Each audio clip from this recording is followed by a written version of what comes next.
ወዳጅም ጠላትም አንድ እንዲገነዘብ የምፈልገው ነገር ኢትዮጵያን በቅጡ ኢትዮጵያን በበቂ አናቃትም። ኢትዮጵያን ወጎota shanan dhufan keessatti dandeettii humna qilleensaa qabdu dachaa lamaan dabaluun dandeettii humna qilleensaa isii gara dhaloota shanaffaatti ceesisuuf karoora qabachuu ministeerri muummee Itoophiyaa Dr. Abiy Ahmed agarsiisa humna qilleensaa Itoophiyaa kabaja hundeeffama waggaa 90 kabajame irratti dubbate. Gariin humna galaana Itoophiyaa shaakala galaana biyyoota biraa irratti hirmaatee ture xumuruudhaan gara biyya isaatiitti deebi'ee jira.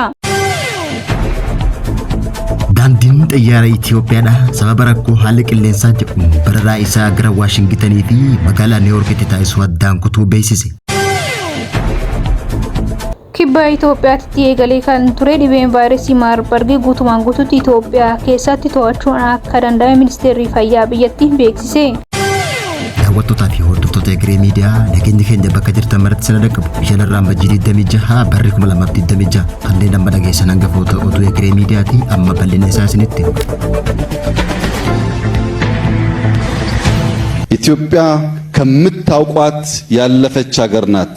በሀብቷም በታሪኳም በብቃቷም አንዳንዴ የምትስቱ Ministeerri muummee Itoophiyaa Dr. Abiy Ahmed agarsiisa humna qilleensaa Itoophiyaa kabaja hundeeffama waggaa 90 humna qilleensaa Itoophiyaa sababeeffachuun agarsiisaa jiru irratti dubbii dubbateen qooda fudhattoota naannootii fi addunyaa kanneen dantaa tarsiimoo fi abbaa biyyummaa Itoophiyaa mormuuf yaadan eeggatuu qaban jechuudhaan Dr. Abiy Ahmed akeekkachiisa cimaa kenneeti jira. Muummichi ministeeraa Dr. Abiy sirna kabaja waggaa 90 humna qilleensaa Itoophiyaa irratti ergaawwan jajjaboo dabarseen humni waraanaa biyyattii haalduree jijjiiramaa keessatti guddachaa jiruun dantaa biyyaalessaa eegsisuu fi guddina diinagdee akkasumas daangaa biyyattii teessisuuf murteessaa ta'uu himeeti jira. Dr. Abiy akka jedhutti wanti diinota keenyaaf mirkaneessuu barbaannu waan tokko qofa innis Itoophiyaa akka duriitii fi bakka dur akka hin jirre beekuu qaban. Itoophiyaa gaffa geessanii hubachuun isaan barbaachisaa jechuun dubbate. Itti dabalee Dr. Abiy Itoophiyaan qabeenya seenaa fi dandeettiidhaan biyya guddachaa jirtu mallattoo haaromsa Afrikaati jechuudhaan jabeenya Itoophiyaa ammarra jirtu seebsee jira. Kana malees Dr. Abiy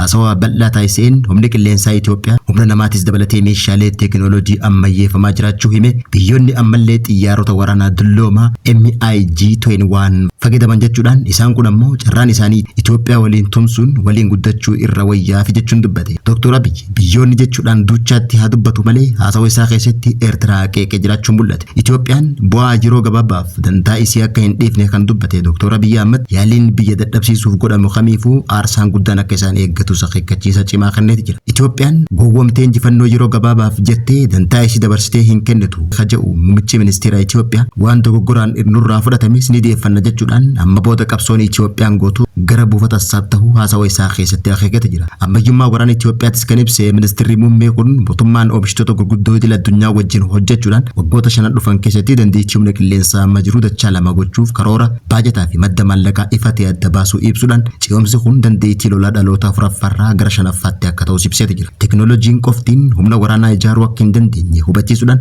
barbaachisummaa kaapitaalaa namaa leenjii ogummaa fi aadaa tajaajila biyyaa cimsuu irratti xiyyeeffannoon kennamee hojjetamaa jiraachuullee ibse. Lammiin Itoophiyaa hundi qaaliidha kaja'u muummichi ministeera kanaaf waggoota 5 dhufan keessatti dandeettii amma qabnu yoo xiqqaate dachaa 2 jechuudhaan Dr. Abiy guddina humna ittisa biyyattii guddina diinagdee walii wal qabsiisuun Itoophiyaan bara dabre guddina 9.2 galmeessuun bara 2026 immoo 10.3 kan guddattu ta'uus karoora qabaachuu ibse.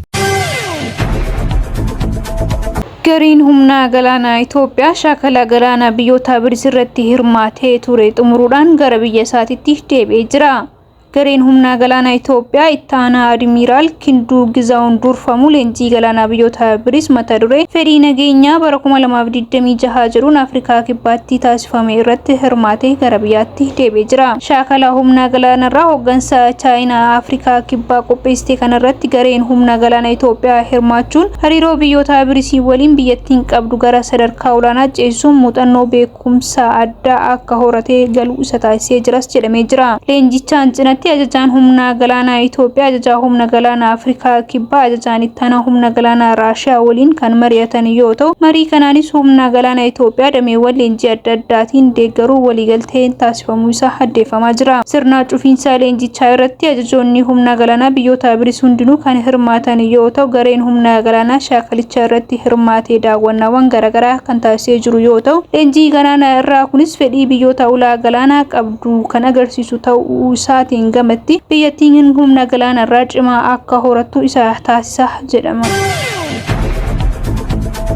Daandiin xiyyaara Itoophiyaa sababa rakkoo haala qilleensaa jedhuun birraa isaa gara Waashingtanii fi Niiwuork taasisuu addaan kutuu beeksise. Daandiin xiyyaara Itoophiyaa sababa rakkoo haala qilleensaa hammaataa mudateen balalii isaa gara Ameerikaa kan imalu akkasumas Ameerikaa irraa gara Itoophiyaa kan deebi'u yeroo hin beekamneef dhaabuu beeksisee jira. Adeemsi birraa haqame kun xiyyaara moodeela Itoophiyaa 500 amajjii 16 Finfinnee irraa gara Waashingtan ET 500 takka amajjii 17 Waashingtan irraa gara magaalaa Finfinnee akkasumas ET 514 amajjii 17 Finfinnee irraa gara Niiwuork kitti buufata xiyyaara idil addunyaa John Kennedy Itiyoo 515 amajjii 17 Niiwuork irraa gara Finfinneetti kan taasifamuuf karoorfame haquu isaa beeksisee jira. Daandiin xiyyaara Itoophiyaa barraan isaa gara Ameerikaa taasisuu haqamuu hordofee barraa kanaan warroota miidhamaniif akka barbaachisummaa isaaniitti saganteessuu fi yookaan qarshii isaanii deebisuu dabalatee deeggarsa barbaachisu kan taasisu ta'ullee beeksise. Kanuma wal qabatee odeeffannoo itti dhiyeenyaan hordofaa jiraachuu fi odeeffannoo haaraan akkuma argameen battalumatti kan isaan beeksisu ta'ullee hubachiise. Imaltoonni daandii xiyyaara Itoophiyaa imala isaanii dursa marsariitii daandii xiyyaara aappii moobaayilaa fayyadamuun yookaan jiddugala tajaajila maamila idil addunyaa qunnamuun haala barariinsa isaanii akka mirkaneeffatan ergaa dabarsiti jira. Akkasumas barariin kun haqamuun nageenya imaltootaatiif hojjettootaatiif dursi kan kennamuuf kan yaadame ta'ullee hubachiise. Kibba Itoophiyaatti eegalee kan ture dhibeen vaayirasii Maarbargii guutumaan guutuutti Itoophiyaa keessatti to'achuun akka danda'ame ministeerri fayyaa biyyattii beeksise. Ji'a 3 dura kibba Itoophiyaa godina Jinkaatti mul'ate kan ture vaayirasii Maarbargii guutumaan guutuutti to'achuu ministeerri fayyaa biyyattii beeksisee kan jiru yoo ta'u vaayirasiin kun guutumatti Itoophiyaa keessaa dhabamsiifamuu isaa kan ifoomaa jiru yoo ta'u hojimataa dhaabbanni fayyaa addunyaa guyyoottan 42 darban walitti aansuun dhukkuboota haaraa tokkollee akka nama hin qabne kan beeksise ta'uu Dr. Magdas Dhaabaa kan ibsan yoo ta'u lubbuun lammiilee keenya sagalii sababa dhibee kanaatiif dhabneetii jirra yoo jedhan rakkoowwan walxaxaa rakkoo fayyaa godinicha keessatti mudataa tureef hordoffiiwwan qaamoleen garaagaraa taasisanii fi dhaabbilee garaagaraa deeggarsa taasisanii galateeffachuun dhibichi yeroo ammaa kana guutumaan guutuutti to'annoo jala ooluu isaatii ergaa baga gammadanis Dr. Magdas Dhaabaa itti dabaluun dabarsanii ministeerri fayyaa yeroo jalqabaatiif vaayirasii Maarbargii Itoophiyaa keessatti mul'achuu kan ibse sadaasa keessa yoo ta'u yeroo sana keessatti namoonni 14 dhibee kanaan qabamu qorannoon laaboraatoorii kan mirkaneesse yoo ta'u kanneen keessa 9 lubbuun darbuu isaa gabaasaa turuun keenya kan yaadatamudha. Kanaan gamattis namoota dhibee kanneen irraa qabaman keessa namoonni 5 dhibicha irraa kan fayyan yoo ta'u dhukkubbiin kun Itoophiyaa keessatti kan mul'ate yeroo jalqabaatiif ta'uusaa ministeerri fayyaa Itoophiyaa Dr. Magdas Dhaabaa kan himan yoo ta'u yeroo sanatti dhukkubbiin kun hamaa ta'uusaa irraa kan ka'e tattaaffiiwwan garaagaraa fudhatanii qaamolee dhibeen kun akka dhabamuuf hawaasa cinaa dhaabbatanii deeggarsa taasisan hundaan galateeffatanii jiru.